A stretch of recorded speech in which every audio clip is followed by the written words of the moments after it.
Amat mengikuti. Kepada Ustadz, waktu dipersilahkan.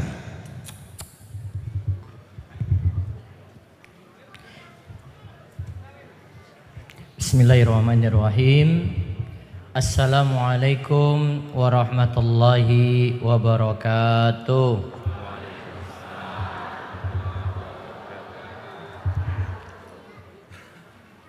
Alhamdulillahirabbil alamin. Nahmaduhu wa nasta'inuhu wa nashkuru ala kulli ni'matin an'ama biha alaina zahiratan wa batinatan. Nashhadu an la ilaha illallah wahdahu la syarikalah wa nashhadu anna Muhammadan abduhu wa rasuluh. Allahumma salli ala Muhammadin wa ala alihi wa sahbihi ajmain. Puji syukur kita panjatkan pada Allah. Salawat lan salam mugi-mugi tercurah pada junjungan kita sekalian, Nabi Agung, Nabi yang mulia, Nabi kita Muhammad sallallahu alaihi wasallam. Kami mohon kepadamu ya Allah agar Engkau menjadikan kami hamba-hamba yang senantiasa bersyukur atas segala nikmat yang telah Engkau limpahkan. Jangan biarkan kami lalai dari mengingat dan mensyukuri segala karunia-Mu, baik yang kami sadari maupun yang tidak kami sadari. Ya Allah, kami mohon agar Engkau bebaskan kami dari segala bentuk perbudakan pada makhluk. Jadikanlah kami hamba-hamba yang hanya mengabdi kepadamu, yang tidak tunduk kecuali kepada perintah-Mu, dan yang tidak meminta kecuali kepadamu semata. Ya Allah, mantapkanlah tauhid dalam hati kami. Jangan biarkan syirik kecil atau besar menyusup ke dalam jiwa kami. Jadikanlah kami hamba-hamba yang senantiasa bertauhid, yang berpegang teguh pada keyakinan bahwa Engkau satu-satunya Rabb yang layak untuk disembah. Para jamaah sekalian, kita bersyukur pada malam pitulasan kali ini kita berkumpul untuk memanfaatkan waktu malam kita yang biasanya ini pada malam hari. Saya yakin panjenengan korbankan waktu yang mayoritas harusnya kumpul-kumpul di RT, di rombongan masing-masing, tapi sebagian memilih untuk hadir di lapangan Pondok Pesantren Darus Sholihin. Mudah-mudahan Allah memberkahi malam kita kali ini ya, dalam rangka kita thalabul ilmi, dengan mempelajari ilmu yang mudah-mudahan manfaat untuk kita semuanya. Dan kita kembali kedatangan guru kita semuanya, Ustadz Dr. Syafiq Reza Basalamah. Kita akan membahas mensyukuri nikmat kemerdekaan. Alhamdulillah hadir sini para jamaah dari mana-mana nih, tidak hanya dari Gunung Kidul. Ada yang dari Bantul wonten? Wonten. Saking Sleman? Saking Sleman wonten, Pak? Saking Kulon Progo, wadah, Masya Allah. Saking Jakarta, wonten, ini Jakarta ini, Masya Allah. Dan Semarang, Surabaya juga ada. Alhamdulillah, kita malam hari ini saya kasih muqaddimah. Setelah itu nanti akan disampaikan materi oleh Ustadz Syafiq selama kurang lebih 1 jam. Nanti terserah beliau untuk pemaparan sesuai dengan tema tadi. Kemudian setelah itu Bapak Ibu-ibu panjenengan tadi sudah mendapatkan, saya nggak tahu tadi dikasih apa gitu, nomor atau apa gitu nggih. Nanti yang beruntung insya Allah akan mendapatkan 20 hadiah. Sama satu lagi nanti Ustadz nanti memilih untuk mengajukan pertanyaan. Jadi kambingnya jadi 2 ekor. Bukan 1 ekor. 1 untuk undian, yang satunya tanya jawab langsung. Yang bisa jawab bawa pulang 1 kambing hidup. Masya Allah. Terus yang hadiah yang lainnya lagi di sini disediakan oleh panitia, ada ayam sekitar 5 ekor. Terus kompor, termos, panci, gamis, ada parfum, baju batik, sembako, dan kaos. Insya Allah itu mudah-mudahan manfaat untuk panjenengan semuanya. Baik, itu saja dari pengantar kami. Mohon disimak baik-baik, kurangi hal-hal yang tidak manfaat, semuanya fokus untuk mendengar, mencatat faedah-faedah penting, bisa lewat catatan panjenengan atau lewat gawai atau HP, monggo. Yang penting menyimak, tidak mengganggu kanan kiri, dan semoga Allah Subhanahu wa taala memberikan manfaat untuk pertemuan kita pada malam hari ini. Ya, kami persilakan pada Ustaz Syafiq untuk menyampaikan materi. Falyatafaddal mashkura. Bismillahirrahmanirrahim. Yang saya hormati pimpinan Ma'had Darus Salihin Al-Ustaz Dr. Muhammad Abduh Tausikal Hafizahullah. Yang saya muliakan para alim ulama, para ustadz, para guru, dan kepada semua yang hadir pada kesempatan kali ini, saya ucapkan Assalamualaikum warahmatullahi wabarakatuh. Waalaikumsalam warahmatullahi wabarakatuh. Alhamdulillah, sebuah ucapan yang senantiasa mendampingi hidup kita, karena tanpa karunia Allah kita tidak akan bisa menjalani kehidupan ini. Alhamdulillahilladzi hadana lihada. Segala puji bagi Allah Jalla Jalaluh yang telah memberikan hidayah kepada kita, memberikan petunjuk kepada kita, sehingga kita tahu kebenaran dan dapat mengikuti kebenaran tersebut. Kita belajar yang halal dan yang haram. Walaupun sebagian kita sampai hari ini masih ngelakoni sing haram.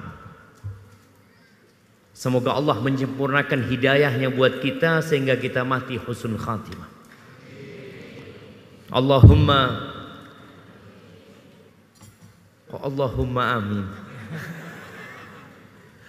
Allahumma salli wa sallim wa zid wa barik wa an'im ala abdika wa rasulika sayyidina wa maulana wa habibina wa syafi'ina Muhammad wa ala alihi wa ashabihi ajma'in. Ya Allah, semoga salawat dan salam, berkah dan nikmat senantiasa Engkau curahkan untuk hamba kekasih-Mu, untuk baginda Nabi kita Muhammad alaihi salatu wassalam, untuk keluarga beliau, untuk istri-istri beliau, untuk putra-putri beliau, dan untuk seluruh sahabat Nabi. Semoga Allah meridai kita bersama mereka. Amma ba'd. Bicara syukur, nikmat yang banyak itu dan dalam jangka waktu yang panjang membuat kita lupa mensyukuri.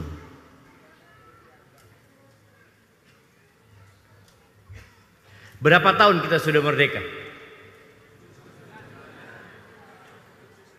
79. Ada enggak bapak-bapak di sini yang lahir sebelum tahun 45? Udah habis kan? Iya. Artinya kita tidak pernah merasakan penjajahan. Kebanyakan yang hadir di sini lahir sudah merdeka. Tidak pernah merasakan bagaimana kerja rodi. Tidak pernah merasakan bagaimana suara meriam itu berdentuman di kampungnya. Tidak melihat bagaimana orang-orang dibantai oleh Belanda, kemudian oleh Jepang.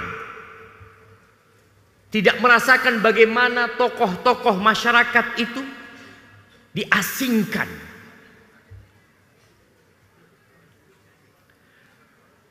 Ceritanya dulu, Ana juga nggak pernah merasakan hal itu. Dari sulitnya makan, mereka itu makan apa? Gaplek. Hah? Apa? Tiwul. Enggak. Singkong yang dijemur sampai hitam itu apa namanya? Gatot. Masya Allah. Hah? Gak ada, kita udah makan beras. Anda lihat yang dibagikan beras. Mereka cari beras sulit. Bicara pakaian sekarang, mereka dulu pakai baju dari karung goni. Karung goni. Masih ada yang merasakan? Atau pernah merasakan? Itulah masalahnya jemaah. Kita itu sulit mensyukuri sesuatu karena sudah lama kita nggak merasakan kesusahan. Kita udah nggak dijajah lagi gitu. Kita udah senang hidupnya. Allah Azza wa Jalla mengatakan sebelum bicara kemerdekaan, bicara diri kita. Allah mengatakan wa in ta'uddu ni'matallahi la tuhsuha. Apabila kalian hendak menghitung nikmat yang Allah berikan, nggak akan pernah kalian bisa menghitung. Innal insana la zalumun kafar. Sesungguhnya manusia, bapak-bapak manusia semuanya. Oke, dengarkan. Kita itu kadang-kala bercermin ketawa-ketawa, kok sing paling ganteng dewe, kayak yang paling baik. Allah mengatakan innal insana la zalumun kafar. Sesungguhnya manusia itu benar-benar makhluk yang sangat zalim dan sangat kafir. Itu kita.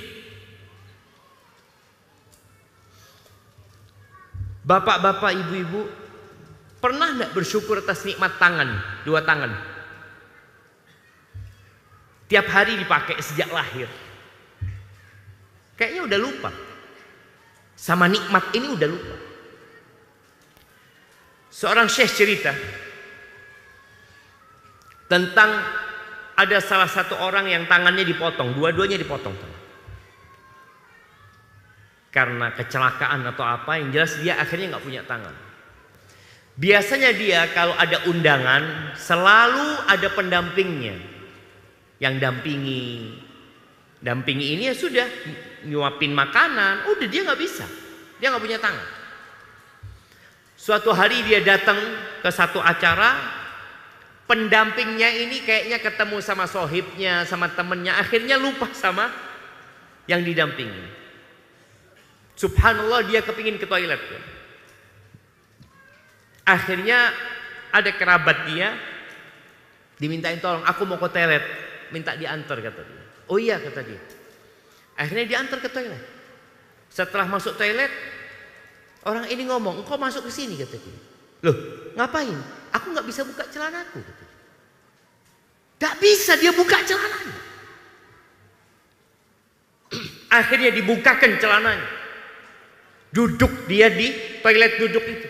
Setelah selesai dia panggil lagi saudaranya. Engkau masuk lagi ke sini. Ngapain? Aku nggak bisa cebok. Nggak ada tangannya. Kemudian setelah itu dia dipakein lagi celananya. Kita jamaah bertahun-tahun pakai tangan ini. Pernah antum bersyukur? Enggak, antum nggak merasakan tangan ini nikmat sudah. Dianggap sesuatu yang biasa. Kapan antum akan rasakan? Ketika Allah ambil itu dari antum. Allah berikan kepada kita kemerdekaan sebelum kita lahir. Sebelum bapak kita lahir. Kita udah nggak merasakan, seakan-akan kemerdekaan itu bukan nikmat. Antum bisa bayangin ketika kita sholat, kita nggak boleh lepas dari memuji Allah Jalla Jalla. Antum mulai sholat, membaca Al-Fatihah, memuji Allah, mengatakan Alhamdulillahi Rabbil Alamin. Antum baca nih tadi waktu subuh, waktu sholat zuhur antum ulangin dibaca, waktu sholat asar antum ulangin 4 kali antum baca. Tadi sholat maghrib kita baca lagi, isya kita baca lagi. Ketika antum ruku antum terus memuji Allah. Subhana rabbiyal azimi wa bihamdih. Antum puji Allah. Atau antum baca subhanakallahumma wa bihamdik. Allahumma ighfir. Terus antum bangkit dari rukuk mengatakan Sami Allahu liman hamidah Rabbana walakal hamd mil'as samawati wal ard. Kita itu udah mulai lupa jemaah dengan nikmat-nikmat yang Allah berikan. Jangan bicara kemerdekaan lah. Karena kemerdekaan kita memang belum lahir waktu itu. Kita nggak tahu gimana kondisi. Ini kondisi kita sekarang. Ketika iblis diusir dari surga, Allah menceritakan hal itu di surat Al-A'raf ayat 16 dan 17. Iblis mengatakan qala fabima aghwaytani la aq'udanna lahum siratakal mustaqim. Ya Allah, atas dasar aku sudah dihukum sesat olehmu, maka aku akan duduk di jalan-jalan yang lurus untuk menyesatkan manusia. Thumma la'atiyannahum min baini aydihim, aku akan mendatangi mereka dari hadapan mereka, wa min khalfihim wa an aymanihim wa an syama'ilihim. Aku akan godain mereka dari belakang, dari kanan, dari kiri. Apa targetnya iblis? Dia sampaikan kepada Allah. Apa target dia? Wala tajidu aktsarahum syakirin. Engkau akan mendapati kebanyakan manusia tidak bersyukur. Jemaah, kita semua berharap masuk surga. Pantaskah kita masuk surga? Tangan ini nggak disyukuri, mata nggak disyukuri. Padahal kita nggak hidup kecuali dengan nikmat dari Allah Azza wa Jalla. Maka bicara kemerdekaan, antum melihat bagaimana saudara-saudara kita di Palestina sekarang. Seperti itu penjajahan. Seperti itu bangsa kita 350 tahun dijajah. Mereka tidak merasakan ketenangan. Mereka tidak merasakan bangku sekolah. Ketika Indonesia merdeka, apa yang dilakukan oleh pemerintah kita? Memerangi buta huruf. Karena di masa itu yang boleh sekolah hanya orang kaya. Yang boleh belajar hanya antek-antek Belanda. Kebanyakan rakyat nggak tahu apa-apa. Sekarang kita semua bisa belajar. Kalau dulu target pemerintah itu pokoknya bisa baca dan menulis. Sekarang targetnya berapa tahun sekolah? 9? 11? Wajib. Yang wajib bukan 9. Udah tambah 3 lagi. Hah? Sekarang harus tamat SMA, Ustaz. Masya Allah. Dulu lulus SD pegawai negeri. Sekarang S1 nganggur. Antum bisa lihat kualitas manusianya. Seharusnya semakin lama belajar, ya semakin mudah cari pekerjaan. Kualitas manusianya dahulu pandai bersyukur. Mereka dulu merasakan, ya Allah, bisa sekolah SD. Dulu bukan SD namanya. Apa? SR. Sekolah rakyat. Di mana rakyat Indonesia punya hak untuk sekolah, untuk belajar mereka. Dan banyak di antara mereka yang nggak lulus SD. Tapi mereka bersyukur kepada Allah Azza wa Jalla. Semakin kesini kita melihat orang-orang lupa bahwa yang memberikan kemerdekaan itu Allah Azza wa Jalla. Dan Allah bisa mengembalikan penjajahan ke negeri kita. Ahibati billah, mensyukuri nikmat yang Allah berikan dengan 3 hal. Yang pertama dengan hati, yang kedua dengan lisan, yang ketiga dengan raga. Ibu-ibu bersyukur nggak dapat suami? Bapak-bapak bersabar nggak dapat istri? Loh, ya apa sih? Ibu-ibunya bersyukur, bapak-bapaknya bersabar. Nggak seneng dapat istri. Ibu-ibu bersabar apa bersyukur? Syukur jemaah. Padahal kebanyakan wanita masuk neraka karena nggak syukur.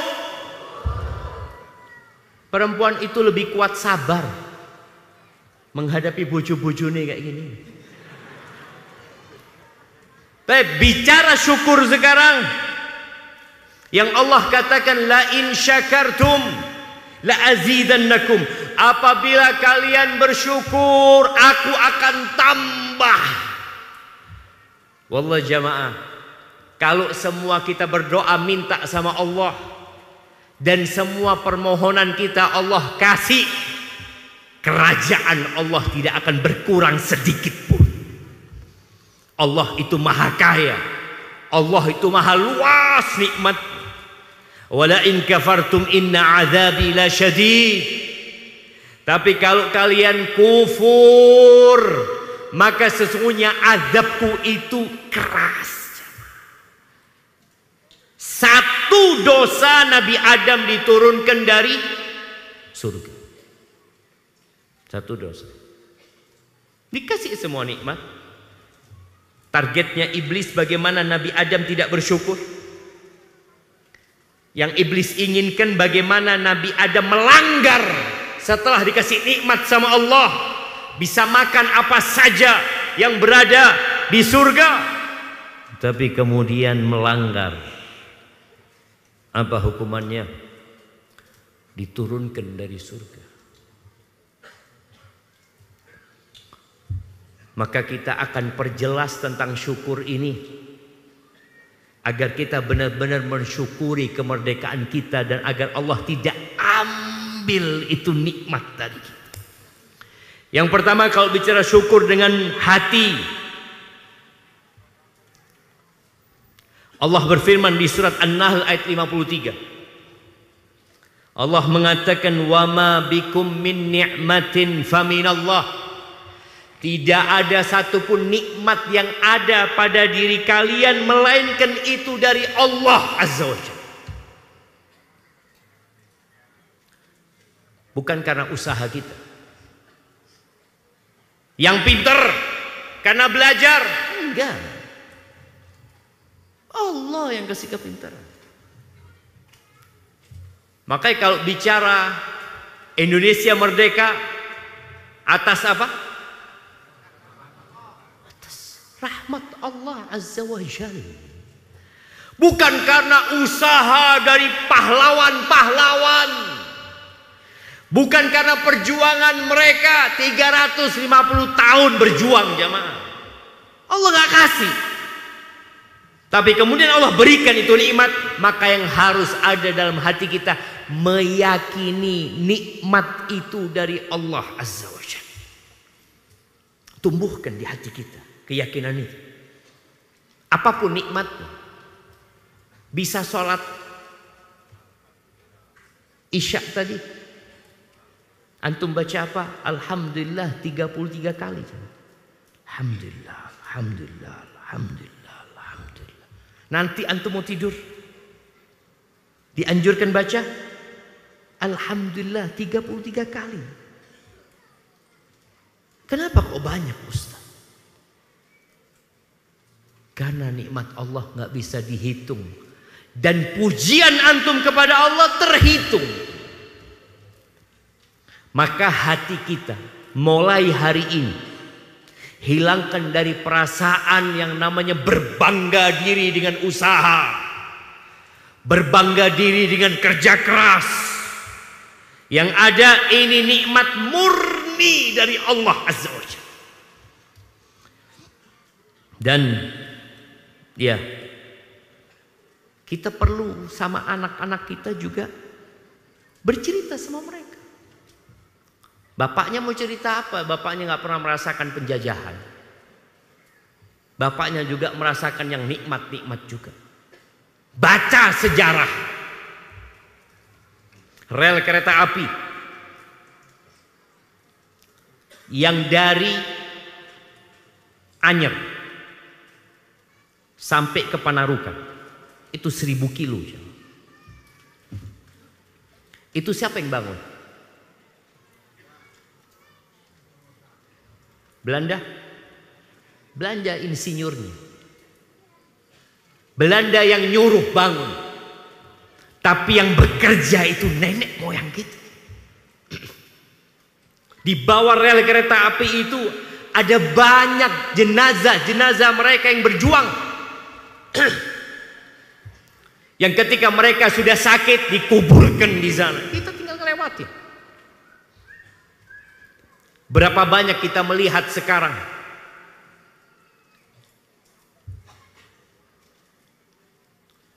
jalan-jalan air, pengairan-pengairan yang dibangun oleh Belanda. Di dalam sana banyak jenazah-jenazah mereka yang bekerja keras, kerja rodi.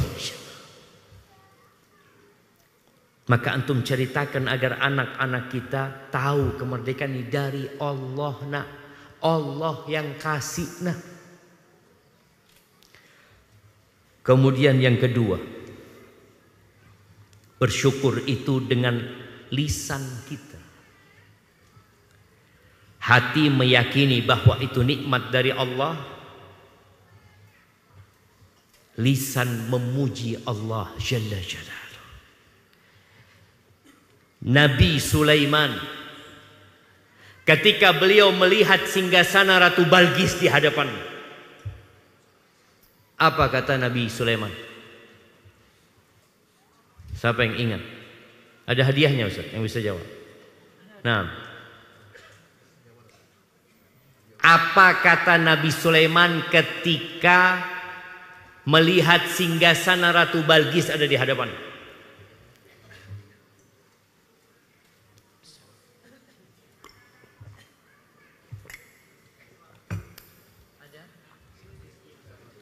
Ada yang jawab?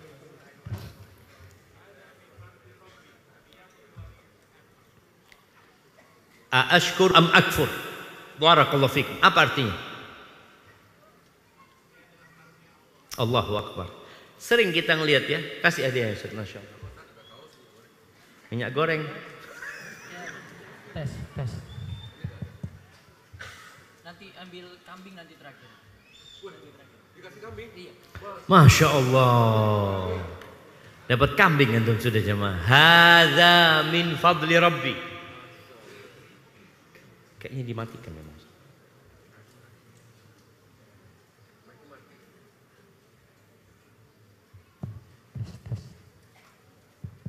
Mic-nya mohon dihidupin yang punya Ustaz Abdul.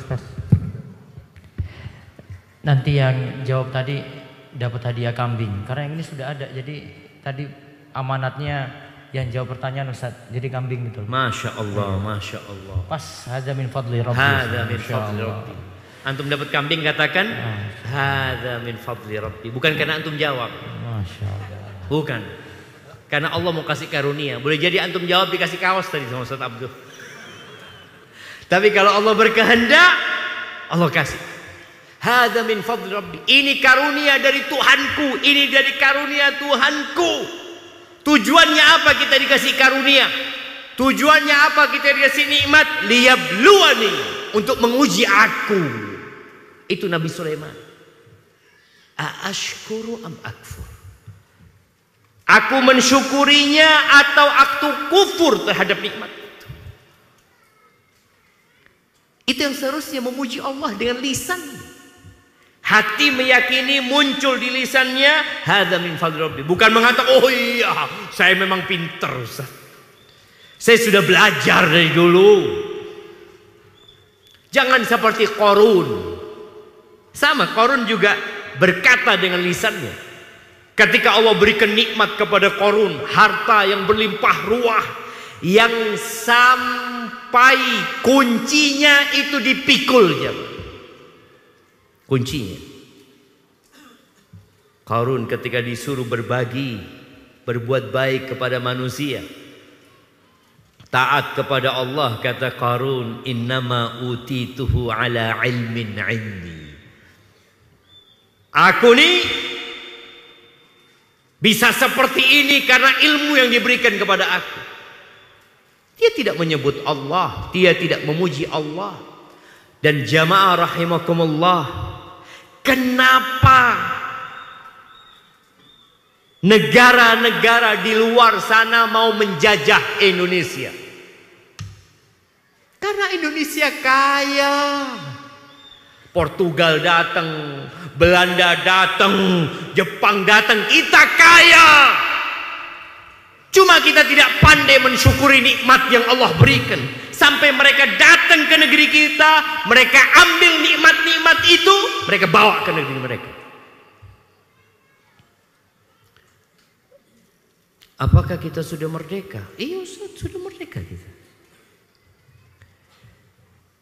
Cuma ada sebuah ungkapan dari Presiden pertama Indonesia, dari Bapak proklamator kita. Dia menyebutkan jauh sebelum Indonesia merdeka, tahun 1930, di surat kabar Suluh Indonesia, beliau menyebutkan tentang negara, ciri-ciri negara yang dijajah. Indonesia belum merdeka. Bung Karno membuat sebuah penelitian, kemudian dia menyimpulkan ciri-ciri negara yang terjajah itu. Yang pertama, negeri tersebut menjadi penyedia bahan mentah bagi negara-negara industri maju. Faham? Kita menjadi penyedia bahan mentah karena kita kaya. Kita sediakan bahan-bahan mentah, dibawa oleh penjajah, dikirim ke negeri mereka. Itu yang pertama. Yang kedua, dijadikan sebagai pasar untuk menjual produk-produk hasil industri negara maju tersebut. Setelah diolah di sana, dijual ke Indonesia. Kita jadi konsumen. Ini kata siapa? Kata Bung Karno. Yang ketiga, negeri jajahan dijadikan tempat memutakan surplus kapital yang didapat dari kegiatan ekonomi mereka demi mendapatkan rente. Mereka minjamkan uang ke negeri itu. Negeri ini berhutang kepada siapa? Kepada penjajah. Kemudian kita membayar bunganya. Subhanallah. Ini ucapan Bung Karno, tulisan Bung Karno tahun 1930. Sebelum kita merdeka.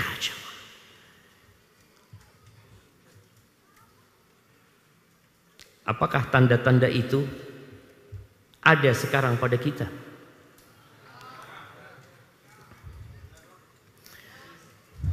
Apa penyebabnya? Sepertinya kita belum bersyukur. Memang penjajahnya pergi, sempat kita itu merasakan kemerdekaan. Tapi yang namanya negara-negara itu tidak ingin kita merdeka. Mereka tetap ingin menghisap. Seperti lintah yang menghisap darah. Kelamaan orang itu dihisap darahnya oleh lintah, dia akan lemes. Apa penyebabnya? Kayaknya kita kurang bersyukur. Perbanyak memuji Allah dengan lisan kita. Ceritakan tentang nikmat. Kita itu sering cerita sama orang nikmat apa kesusahan. Sambat oleh nikmat meneng, insyaallah. anteng. Sedangkan Allah mengatakan wa amma bi ni'mati rabbika fahaddits. Adapun dengan nikmat yang Allah berikan kepadamu itu ceritakan. Ceritakan Allah kasih nikmat gitu. Tidak sombong. Sombong itu kalau dia berbangga diri. Dia ngomong alhamdulillah Allah kasih anak aku. Ini nikmat. Dia bikin akikoh, ngundang tonggon. Dikasih nikmat, syukuran. Kita sering dengar kalimat syukuran. Dikasih nikmat. Cerita alhamdulillah anak dikasih mobil sama Allah. Dikasih istri yang soleha. Jangan diam, cok. Istri ini dielek-elek notok. Itu tidak bersyukur. Dan sebagian wanita tidak bersyukur juga. Yang dia ceritakan hanya tentang kekurangan suaminya. Bojoku, bojoku. Loh.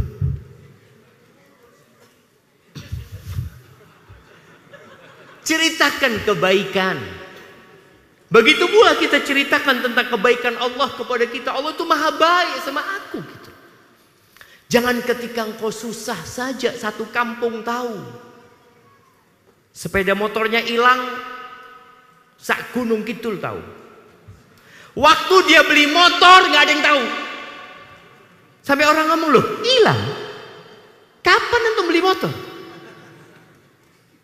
Kok nggak pernah cerita beli motor? Dia sembunyikan, takut tonggonya nyelang, takut dipinjam sama tetangganya. Maka tolong puji Allah SWT. Perbanyak mengucapkan alhamdulillah, alhamdulillah, alhamdulillah. Antum naik motor alhamdulillah. Lihat negeri ini masya Allah jalannya bagus. Kita tuh bersyukur nggak atas nikmat aspal yang ada jemaah? Apa yang dilakukan ketika naik motor? Alhamdulillah, alhamdulillah. Yang ada kalau bolong dipisui kabeh. Lu kemarin alus gak bersyukur. Maka bolong di jalan itu untuk mengingatkan kita kepada nikmat. Agar kita, ya Allah ternyata le aspale api iku nikmat ya Allah. Cuma selama ini kita biasa-biasa aja. Yang mudah jalan kebut-kebutan. Membuat orang tidak merasakan kenyamanan. Nggak bersyukur. Maka tolong ceritakan nikmat. Tapi sekali lagi bukan dengan sombong. Hanya untuk menyatakan Allah itu baik. Dan para orang tua ketika makan, ceritakan nikmat kepada anaknya. Ini nikmat kemerdekaan, kita bisa makan kayak gini nak. Makan nasi, ceritakan gimana nasi ini bisa sampai sini nak. Dulu sebelum merdeka tidak ada nasi nak. Yang makan nasi cuma orang-orang kaya. Hanya penjajah. Kemudian di situ ada ikan umpamanya, ikan goreng. Nah, engkau tahu nih gimana ikan bisa sampai ke meja kita padahal kita ada di gunung. Emangnya ikannya naik gunung? Tidak. Ada nelayan yang nyari. Mereka meninggalkan keluarganya, mereka mancing, mereka jaring, mereka jual ke pasar. Itu engkau cuma tinggal makan nak. Engkau tinggal makan. Gimana kalau engkau setiap mau makan harus turun ke pantai mancing? Baru bisa sarapan, baru bisa makan siang. Ceritakan sayuran, ceritakan kalau ada daging kambing atau apapun, agar benar-benar anak-anak kita belajar bersyukur. Dan ingatkan juga sebelum merdeka nah. Kalau kita tidak mengajari anak kita bersyukur, kita pun gak pandai bersyukur.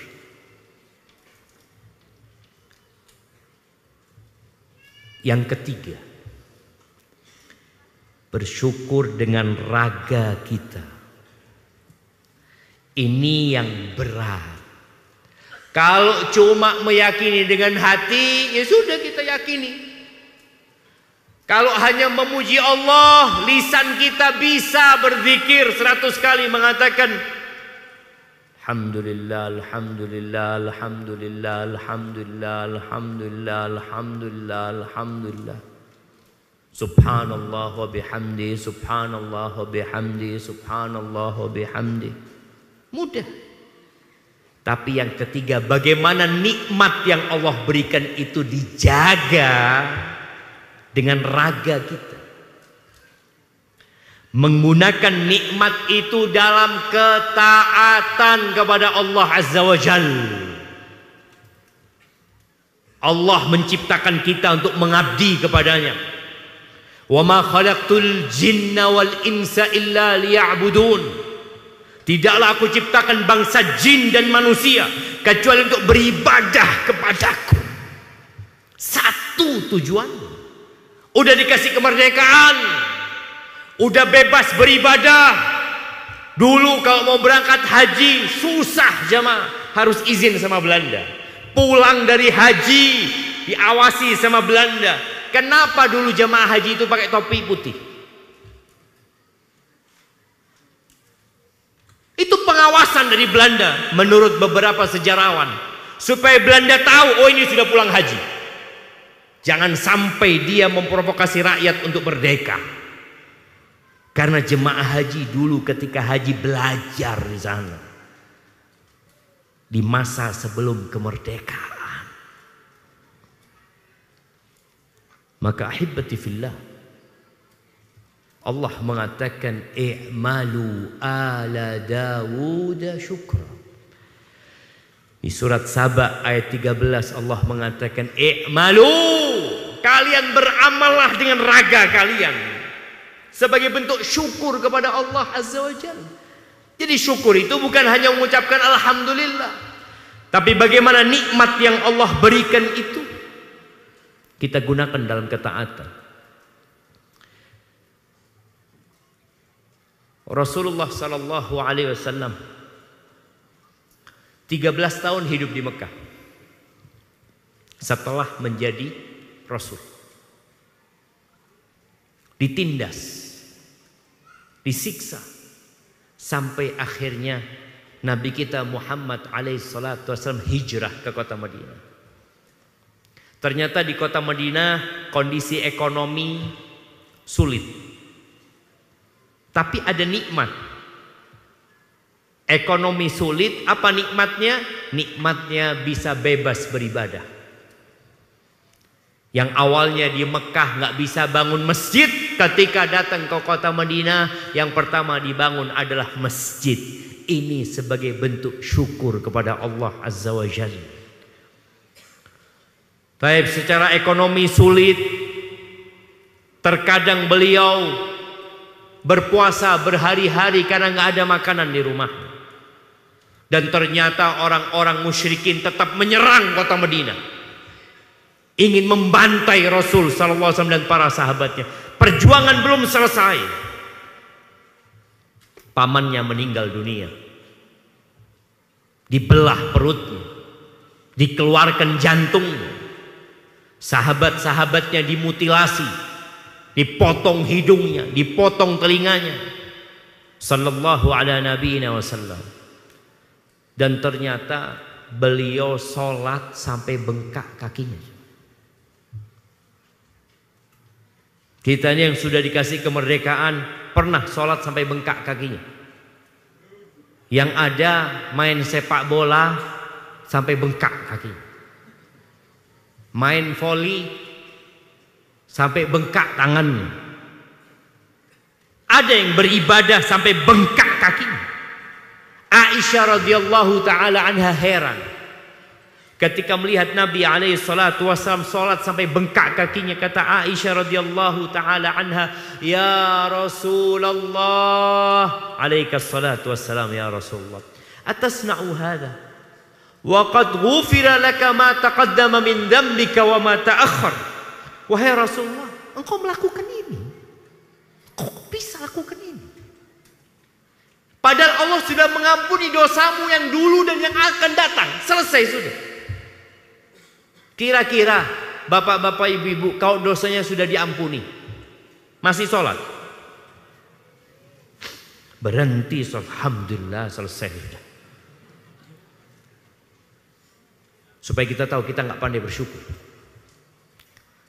Nabi SAW ketika ditanya itu, beliau mengatakan, ya Aisyah, afala akunu abdan syakur.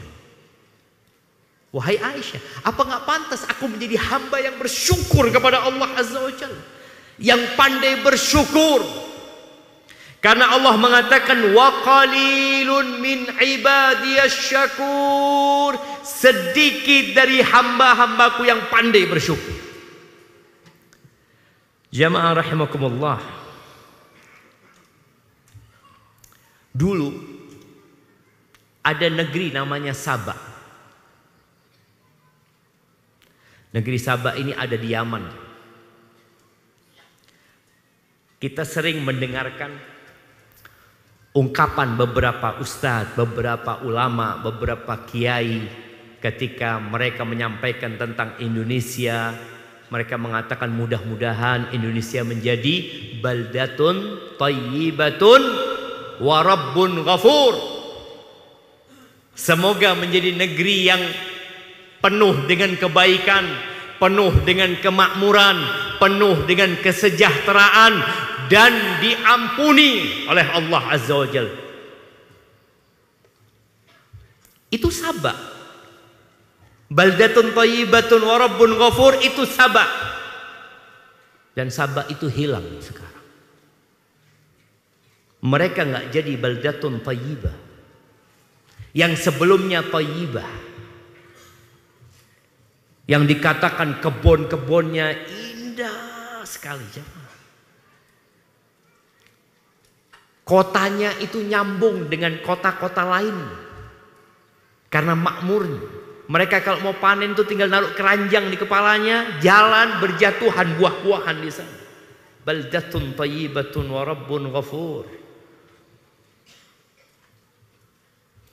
Allah mengatakan di ayat 15, laqad kana li saba'in fi maskanihim ayah.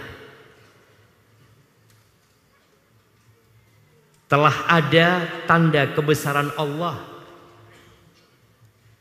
di tempat tinggalnya kaum Sabah, di negeri Sabah. Jannatani ayyaminin wa shimal, kebun-kebun yang indah, jannah kayak surga jemaah, di kanan dan di kiri. Kulu mir rizqi rabbikum, Allah mengatakan kalian makan mir rizqi rabbikum, dari rizki Tuhan kalian. Tadi yang kita bicarakan, semuanya dari Allah. Jangan ada yang berpikir karena usaha, karena kerja keras, karena kecerdasan, karena belajar, karena Allah yang kasih itu rezeki. Berapa banyak kita lihat orang-orang yang pintar tapi miskin, dan tidak sedikit orang yang nggak lulus kuliah kaya raya. Kok bisa kayak gitu? Mir rizqi rabbikum, itu rezeki dari Tuhan kalian. Lalu Allah katakan baldatun washkuru lahu, syukur itu nikmat. Syukuri itu nikmat. Baldatun thayyibatun wa rabbun ghafur, negeri yang penuh dengan kebaikan dan Tuhan yang maha pengampun. Fa'arabu, ternyata mereka nggak bersyukur. Allah kirimkan badai, Allah kirimkan banjir yang menghabisi negeri. Sebagaimana Allah pernah menenggelamkan bumi ini. Bukan hanya Indonesia jemaah. Di masa Nabi Nuh, Gunung Kidul ini nggak ada, tenggelam semuanya. Dunia tenggelam jemaah. Di masa itu. Gara-gara apa? Fa'arabu. Gara-gara berpaling dari nikmat Allah, dari peringatan Allah, tidak bersyukur kepada Allah, maka Allah akan berikan penghidupan yang susah. Dan itu sudah terjadi dengan Sabah. Mungkinkah itu terjadi di Indonesia? Mungkin. Kenapa tidak? Apa kelebihan di Indonesia? Oh, orang-orangnya taat, bersyukur kepada Allah. Ya, kalau bersyukur Allah tambahin nikmatnya. Tapi kalau kufur, apa yang terjadi di negeri Sabak bisa terjadi di negeri kita. Dan Allah berfirman di surat Al-A'raf ayat 96. Walau anna ahlal qura amanu wattaqau. Nih kita bicara syukur itu dengan hati, dengan lisan dan dengan raga kita. Andai kata penduduk negeri itu beriman dan bertakwa, melaksanakan perintah Allah, menjauhi larangannya, apa yang akan terjadi? La fatahna alaihim barakat. Kami akan membukakan berkah-berkah buat mereka, minas sama'i wal ard, dari langit dan dari bumi. Allah akan bukakan. Walakin kadzabu, tapi yang jadi masalah mereka ingkar, mereka mendustakan, mereka tidak beriman, mereka tidak menjalankan perintah Allah yang haram dilakoni. Seakan-akan perintah agama tidak penting. Padahal ketika antum mati, antum tidak akan ditanya dari Gunung Kidul atau dari mana. Antum akan ditanya man rabbu, siapa Tuhanmu? Siapa yang kau sembah? Man nabiyuk, siapa nabimu? Madinuk, apa agamamu? Enggak ditanya engkau orang mana. Ahibati fillah, ada 5 perkara yang jangan sampai itu menimpa kita. Kenapa? Kalau penjajah yang datang siap untuk berperang semuanya? Jamaah, kalau ada Belanda datang lagi, Australia datang lagi, berani kita menghadapi mereka? Kira-kira kita menang atau kalah?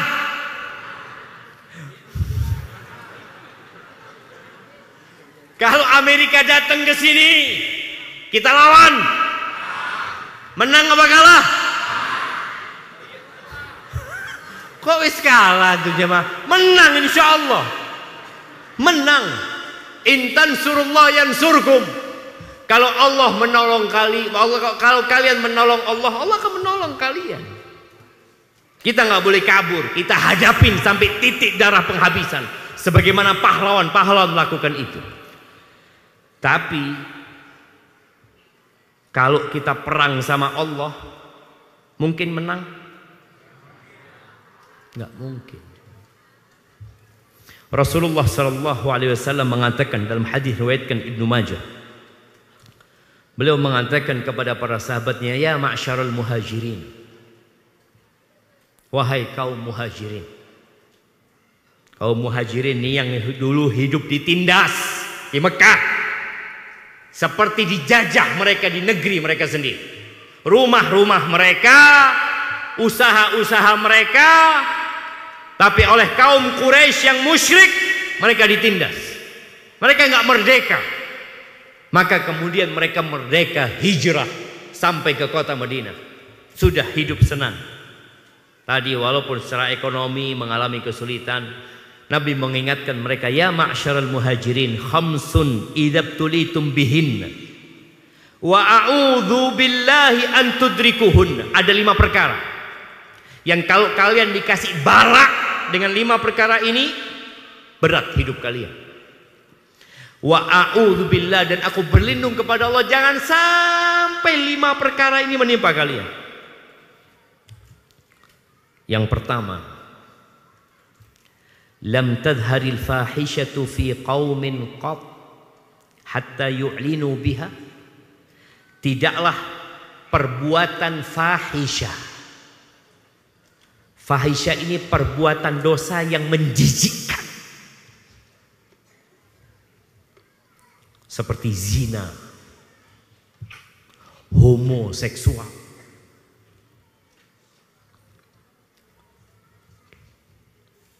Tadi malam ya, istri ana itu bacakan berita. Bang, udah dapat berita. Apa namanya? Anak SD umur 10 tahun pesta seks. Umur 10 tahun. Na'udzubillah. Bagaimana kita melihat perzinaan di depan mata, orang tua menghalalkan anaknya dibawa oleh laki-laki yang bukan suaminya. Kira-kira kalau anak perempuannya dibawa itu, apa yang dilakukan oleh laki-laki itu kepada putrinya? Bapak-bapak, kalau ada anak SMA, kuliah, dibawa sama pacarnya keluar dan minta izin, Pak saya bawa anaknya. Oh iya, bismillah, tafadhol. Kira-kira jangan malam-malam pengalaman. Insya Allah. Iya, pernah dibilangin jangan malam-malam sama orang tua.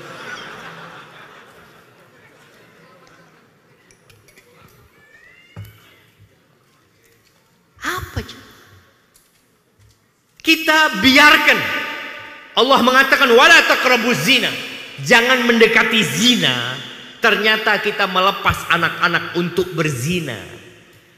Yang namanya perselingkuhan di dunia kerja jangan ditanya. Kumpul laki perempuan jadi satu. Kenapa sih? Di SMA itu harus kumpul laki sama perempuan. Apa pengaruhnya kepada pendidikan? Ini bicara kemerdekaan. Sebelum Indonesia merdeka dan sampai hari ini ada sebuah sekolahan di Jakarta namanya Canisius. Sekolahnya yang dibangun oleh pemerintah Belanda. Belanda yang bangun itu sekolah. Milik Katolik. Itu sampai hari ini khusus laki-laki. Sampai hari ini. Sebelum merdeka sampai merdeka mereka istiqomah. Tetap gak boleh kumpul perempuan sama laki ini. Mereka mau belajar. Bukan mau pesta seks di situ. Bukan mau pacaran.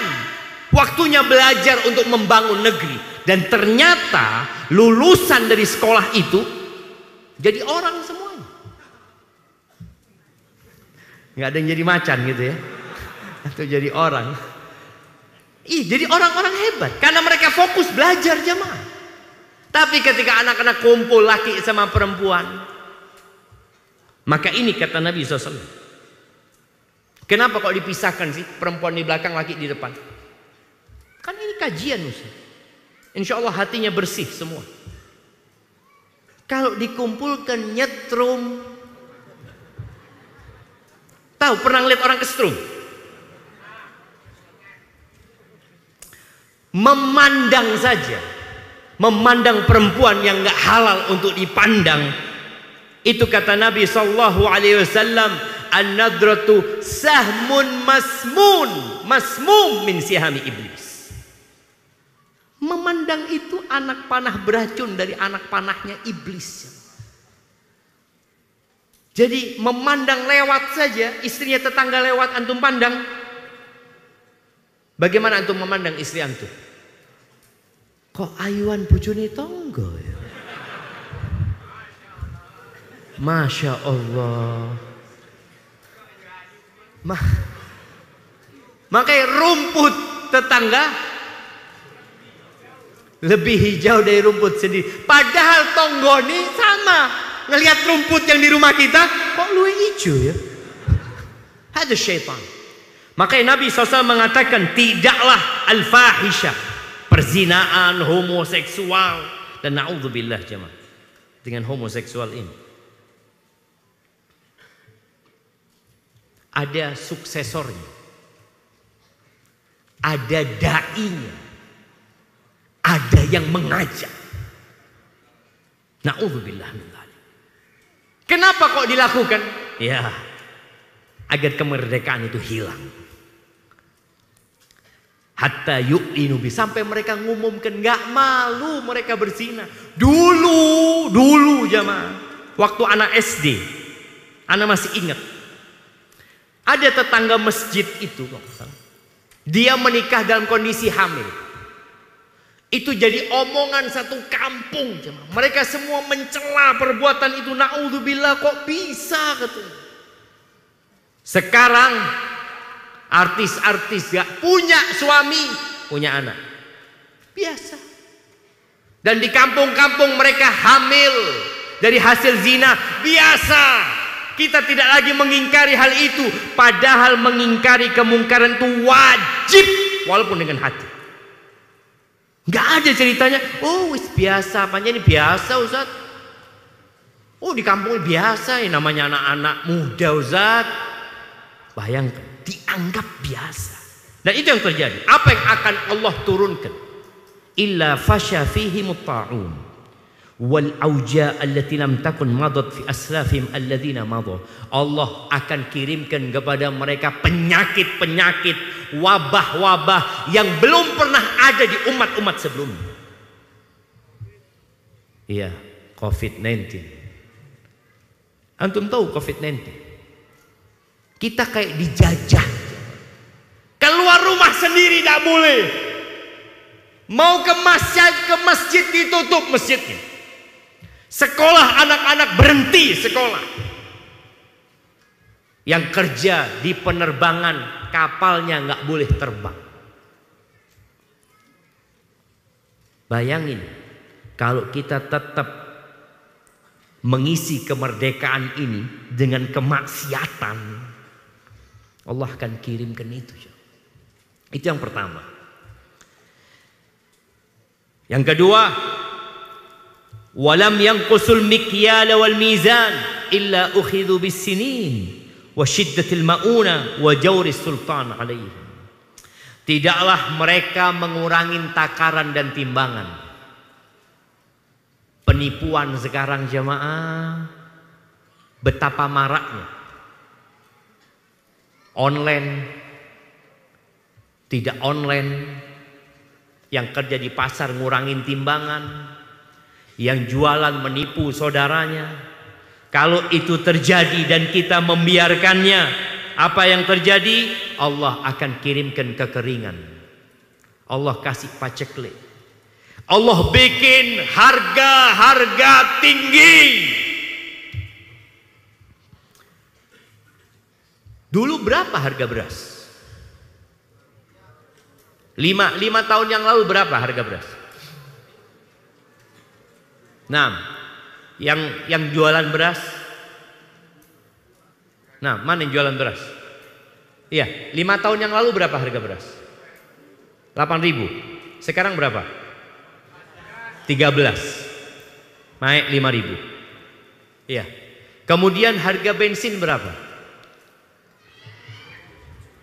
Dulu berapa? Sekarang 10.000. Hah? Sudah naik lagi? Insya Allah jamaah. Naiknya diam-diam. Ya nggak usah rame-rame naik Ustaz. Artinya kita lihat semua jadi mahal, semua jadi sulit. Kenapa seperti itu? Kita nggak mensyukuri kemerdekaan. Kita melakukan penipuan. Dan subhanallah, termasuk adab dari Allah, Allah kasih pemimpin yang zalim. Kita kan sering mengatakan, oh gara-gara pemimpin yang zalim ini. Bukan, gara-gara kitanya yang tidak bersyukur dengan nikmat yang Allah berikan. Yang namanya penipuan dari bawah, jangan bicara di atas. Dari RT, RW, sekolahan SD. Kita lihat kepala sekolah yang ditangkap gara-gara manipulasi dana SD. Itu terjadi. Kalau itu yang terjadi, Allah akan berikan hukuman. Apa hukumannya? Jelas. Allah kasih kesulitan di ekonomi, harga-harga mahal, dikasih pemimpin yang zalim mereka. Kemudian yang ketiga, walam yamna'u zakata amwalihim illa muni'ul qatra minas sama. dan apabila mereka tidak menunaikan zakat. Zakat ini kalau 100 juta berapa zakatnya? 2,5 juta. Kalau 1 M 25 juta. Kalau 1 triliun 250. 1 triliun 25 miliar. 250 juta. Hah? Ya apa sih? Kalau 1 triliun berapa zakatnya?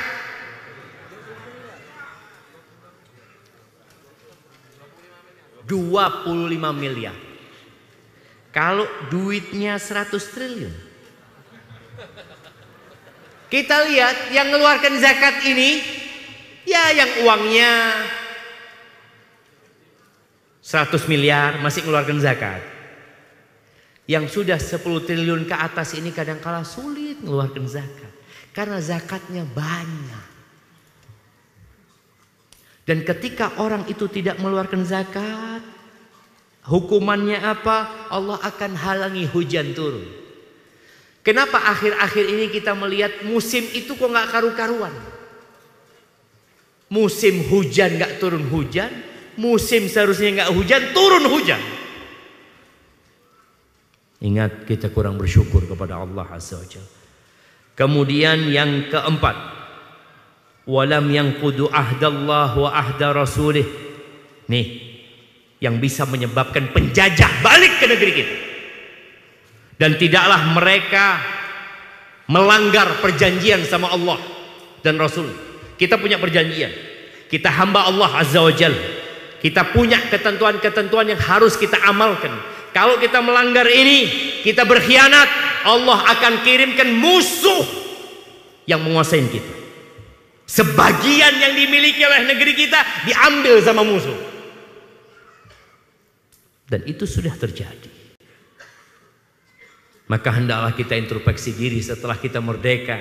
Boleh jadi negeri kita akan terpecah-pecah, dicaplok sana, dicaplok sini. Apa penyebabnya?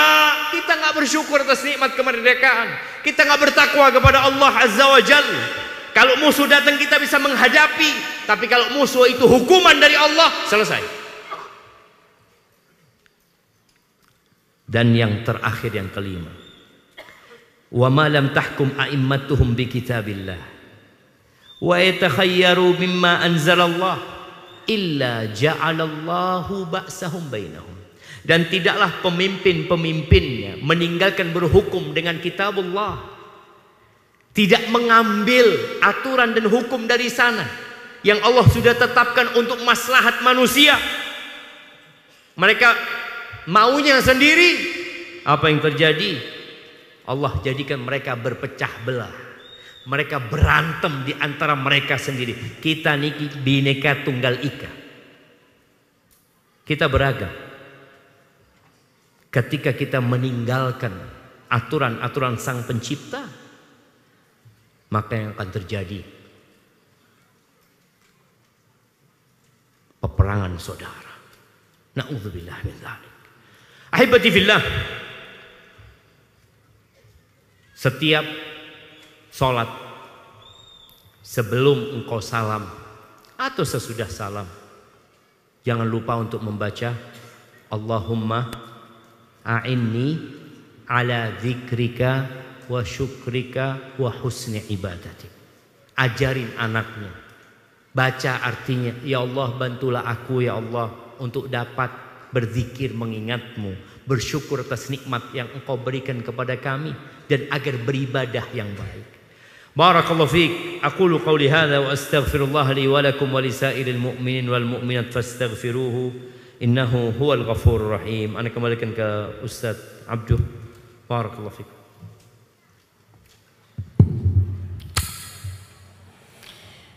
Jazakallahu khair kepada Ustaz Syafiq atas penyampaian materinya. Masya Allah, ternyata lebih dari 1 jam. Lebih. Sampun ngantuk? Wah, kita lelean sampai besok nih, tirakatan ya. Baik, saya selingi dulu dengan hadiah ini. 5 dulu. Yang dapat nomor 20, sinten? Dilihat. 20 19 Kokam coba nanti bantu untuk lihat. Kokam 20, 19, 18, 17, 16 disiapin. 20 sembako, 19 sembako, 18 sembako.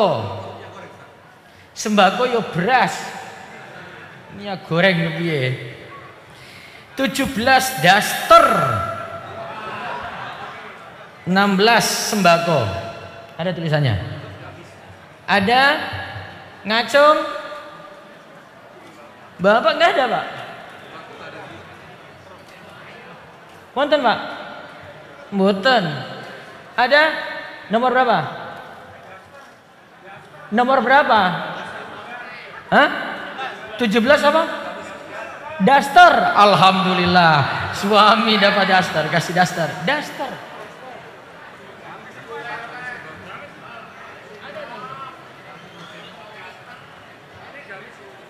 Daster. Cari nanti ke sini Pak ya, ada itu. Satu lagi sebelum tanya jawab. Pokoknya yang nomor 16 sampai 20 nanti maju, bisa belakangan nggak apa-apa. Terus hadiah utama terakhir, nomor 15 daster, nomor 14 kaos kaki. Nomor 13 baju batik. Nomor 12 parfum. Nomor 11 parfum. Nomor 10 gamis. Nomor 9 panci. Nomor 8 termos. Nomor 7 kompor. Maju nanti ya, terakhir nggak apa-apa. Ya nggak mau bawa ambil ya, nanti saya jual lagi nanti kalau nggak mau ambil itu. Silakan jika ada pertanyaan sebelum hadiah utama, monggo.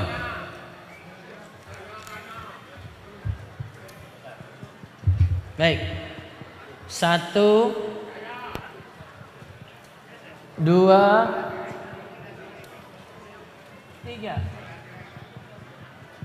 3. Pak Muji. Mic. Itu tuh. Naik sini.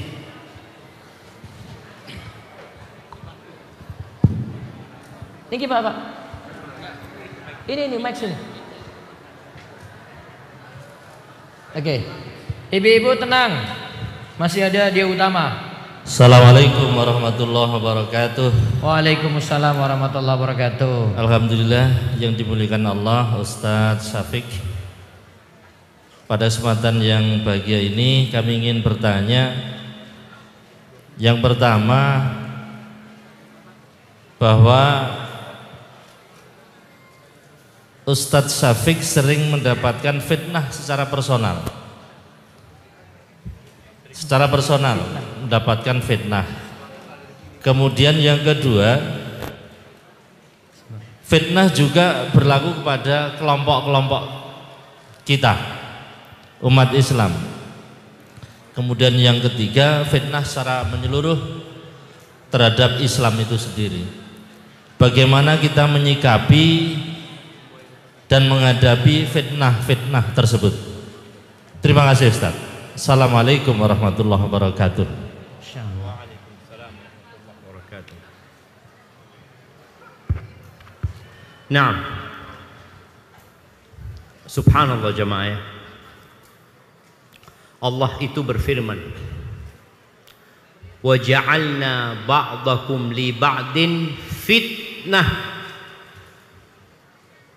Kata Allah, dan kami jadikan sebagian kalian untuk sebagian lainnya fitnah. Ujian.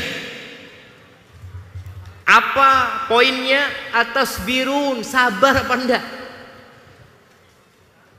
Rasulullah SAW difitnah ketika di Mekah, dikatakan penyihir, dikatakan dukun. Secara personal ya, dikatakan paranormal, pendusta. Sallallahu alaihi wasallam majnun, orang gila. Ajarannya dianggap hanya dongeng belaka. Pengikutnya dianggap pengikut orang-orang yang lemah, yang miskin saja, yang mereka hanya menuntut kemerdekaan dari perbudakan. Apa yang dilakukan Nabi SAW? Nabi tidak sibuk mengklarifikasi bahwa dia tidak seperti itu, tapi Nabi sibuk melanjutkan dakwahnya. Nabi lanjut dakwah. Nabi tidak mau, enggak, saya bukan orang gila, saya bukan ini. Allah turunkan ayat-ayat yang mengatakan ma anta bi ni'mati rabbika bimajnun. Tapi Nabi enggak sibuk. Bahkan Nabi SAW ketika berdakwah ke kampung-kampung, apalagi di musim haji, Rasulullah SAW kalau musim haji itu berangkat ke Mina ya, ke tempat kumpulnya jemaah haji dari tiap daerah. Nabi berdakwah, mengajak mereka. Itu Abu Lahab ngikutin Nabi SAW. Ketika Nabi selesai berdakwah, apa kata Abu Lahab? Jangan diikutin, itu keponakanku, agak miring. Sampai seperti itu. Tapi Nabi nggak sibuk untuk membuat klarifikasi. Tidak, sudah lanjutkan dakwah ini. Nanti mereka akan melihat siapa yang benar dan siapa yang salah. Cuma kita nih harus senantiasa memperbaiki niat. Orang kalau ikhlas, insya Allah pujian dari orang nggak akan mengangkat dia, celaan juga tidak akan menghinakan dia. Karena yang dia cari memang ya sudah, Anda ada urusan gitu loh. Engkau memuji aku, engkau mau mencela aku, urusanku bagaimana menyampaikan agama Allah ini. Dan memang ada fitnah yang menyakitkan. Rasulullah SAW pernah istrinya difitnah berzina. Aisyah radhiyallahu anha itu difitnah berzina. Dan Nabi nggak tahu Aisyah benar berzina atau tidak. Karena Aisyah itu datang dari satu perjalanan, ketinggalan Aisyah, kemudian masuk ke kota Madinah, naik onta bersama laki-laki, bersama sahabat namanya Sofwan. Di siang hari tersebar cerita, oh saya Aisyah. Nabi itu sampai bingung, Aisyah sampai sakit. Abu Bakar, bapaknya Aisyah, ibunya Aisyah juga nggak tahu harus berbuat apa. Apa yang harus dilakukan? Kembali kepada Allah Azza wa Jalla. Benar-benar minta tolong sama Allah Azza wa Jalla. Karena yang bisa bantu Allah. Soalnya kita kalau berusaha untuk mengklarifikasi tentang diri kita, orang nggak percaya. Terus buat apa kita sibuk melakukan itu? Lanjutkan dakwah ini. Cuma kadangkala memang kita mungkin yang caranya kurang tepat ya. Kita melakukan introspeksi, mungkin ana yang nggak hikmah dalam menyampaikan. Insya Allah dengan cara seperti itu, ya semoga Allah menerima amalan kita. Barakallahu fikum. Ayakumullah. Nah. Baik, pertanyaan yang kedua. Tadi saya tunjuk mana sini tadi? Buatan. Riko.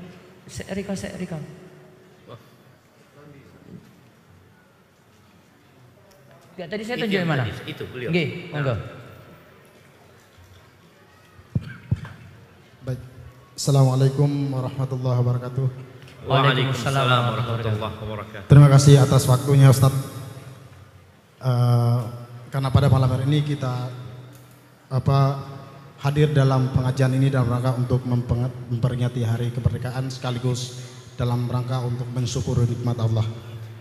Ustadz, selama 350 tahun Indonesia dijajah dan alhamdulillah karena atas karunia Allah, nikmat Allah, kita diberi kemerdekaan dan hingga hari ini sudah berusia 79 tahun. Untuk itu pada hari ini bahkan puncaknya besok pagi dari ujung Sabang sampai Merauke sama-sama ikut merayakan bendera merah putih, semuanya dikibarkan dari Sabang sampai Merauke untuk mensyukuri nikmat Allah. Nah, dalam hari untuk perayaan kemerdekaan beberapa hari kemarin muncullah satu aturan yang begitu kontroversial, bahwa aturan yang dikeluarkan itu seolah-olah merusak keberagaman Indonesia atau merusak Bhinneka Tunggal Ika, yaitu kepada Paskibra putri disuruh untuk tidak memakai jilbab pada saat upacara kemerdekaan. Nah, saya minta tanggapan Ustadz sekaligus pencerahan untuk kita semua pada malam hari ini. Terima kasih, saya kembalikan. Assalamualaikum warahmatullahi wabarakatuh. Waalaikumsalam warahmatullahi wabarakatuh.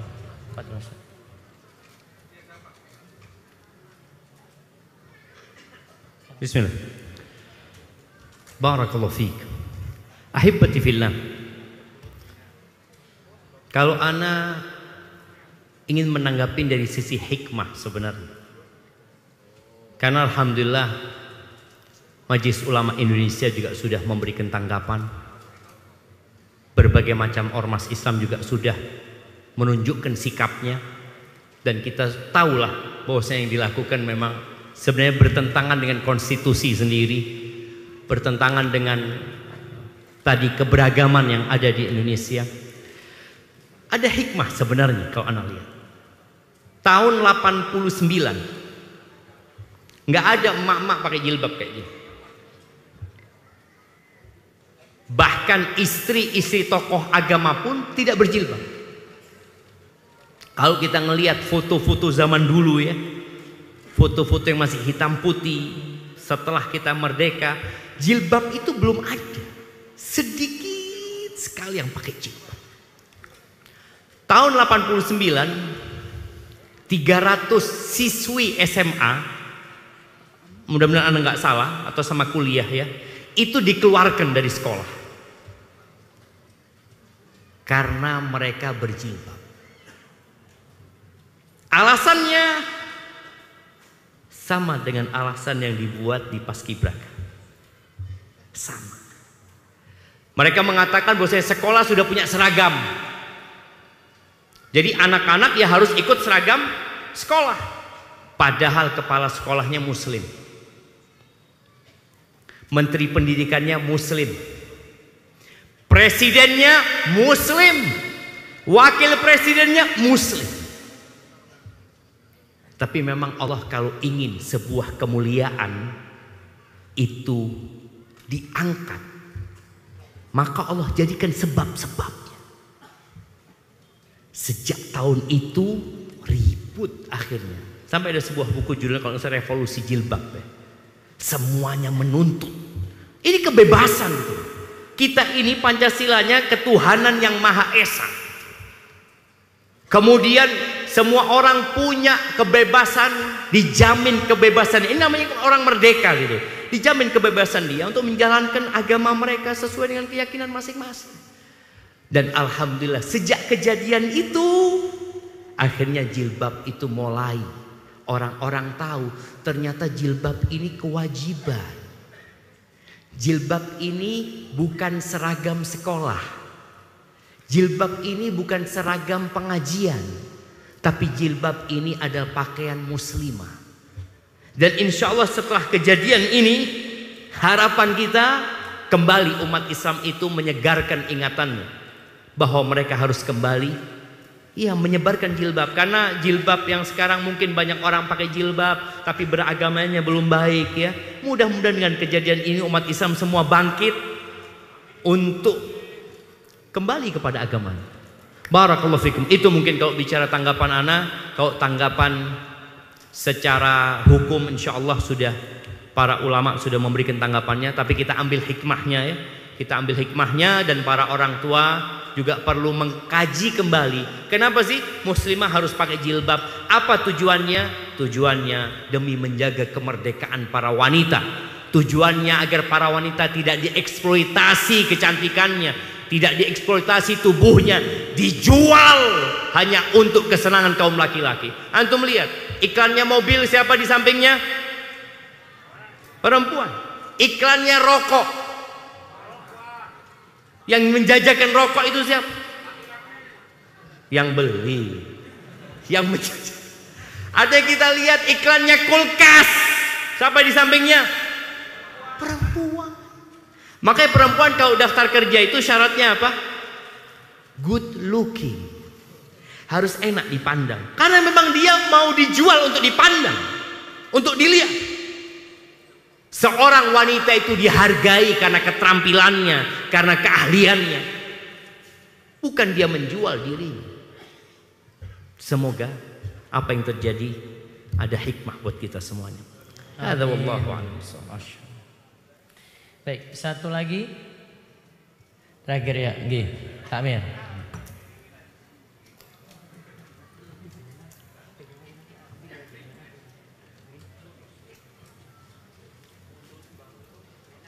Nggih. Monggo. Sampun. Dinaikkan dikit. Coba Mas. Ya.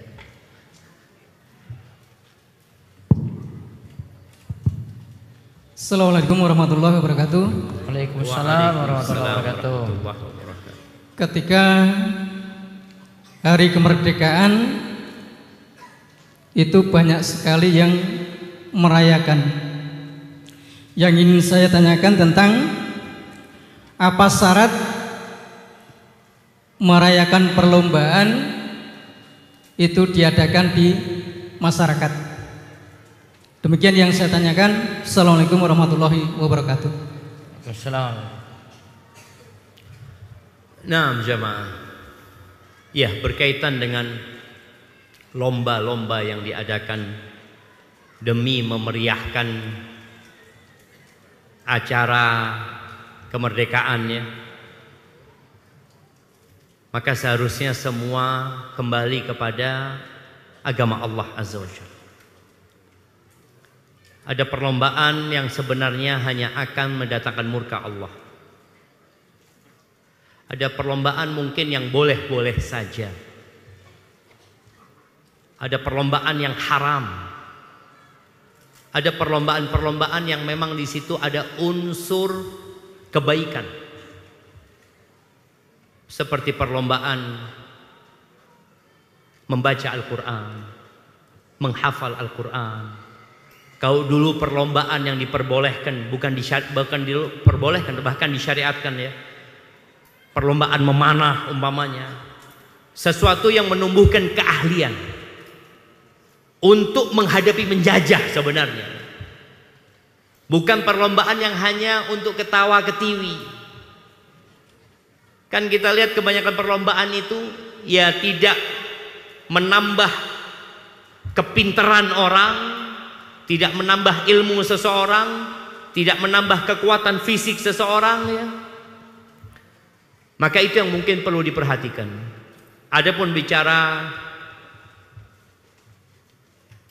hadiah yang didapatkan juga, ada hadiah yang mengandung unsur judi. Maka jangan sampai itu terjadi. Kadang kala lombanya sudah nggak boleh sebenarnya, kemudian ada unsur judi di situ ya. Sehingga harapannya semua yang mengadakan acara hendaklah bertakwa kepada Allah Azza wa Jalla. Dan juga mengisi kemerdekaan ini sebenarnya tadi seperti yang kita bicarakan, bukan dengan lomba-lomba tersebut. Coba dilihat, coba dipelajari. Bagaimana sebenarnya yang dilakukan oleh umat Islam pada tahun 1946, 47, 48, 49, 50, 51. Kok sekarang jadinya seperti ini gitu ya. Maka itu mungkin yang perlu jadi perhatian. Dan sejatinya umat Islam itu sendiri kalau bicara hari bersenang-senangnya umat Islam itu adalah Idul Fitri dan Idul Adha. Dan ketika Idul Fitri, Idul Adha, seharusnya kita itu bersenang-senang, bikin lomba-lomba itu di Idul Fitri. Orang tua ya, ngumpulkan keluarganya, ya itu waktu bersenang-senang sebenarnya. Hadza wallahu a'lam bissawab. Nah. Baik. Cukup Ustaz ya. Barakallahu. Baik, ini pengumuman terakhir yang dapat nomor 6 ayam 1 ekor. Nomor 5 ayam 1 ekor. Nomor 4 ayam 1 ekor. Nomor 3 ayam lagi. Nomor 2 ayam lagi. 5 ekor berarti. Ayam jago Ustaz. Ayam jago ya. Ayam jago sama ada ayam potong kayaknya. Terus yang dapat nomor 1 kambing. Silakan nanti menuju ke depan nanti dengan Pak Indut Kokam nanti akan bantu untuk penyerahan hadiah-hadiah. Sembako tadi dapat minyak, ada juga gula, ada kaos, gamis dan seterusnya. Semoga manfaat. Tolong bantuannya Kokam untuk sterilkan jalan dulu biar jamaah tidak ganggu kanan kiri. Ya, jamaah tenang dulu, nggak boleh gerak dulu nggih sampai Ustadz keluar dengan selamat sampai di masjid nantinya. Monggo bisa ditertibkan dulu, jamaah tenang. Kita bersyukur pada Allah.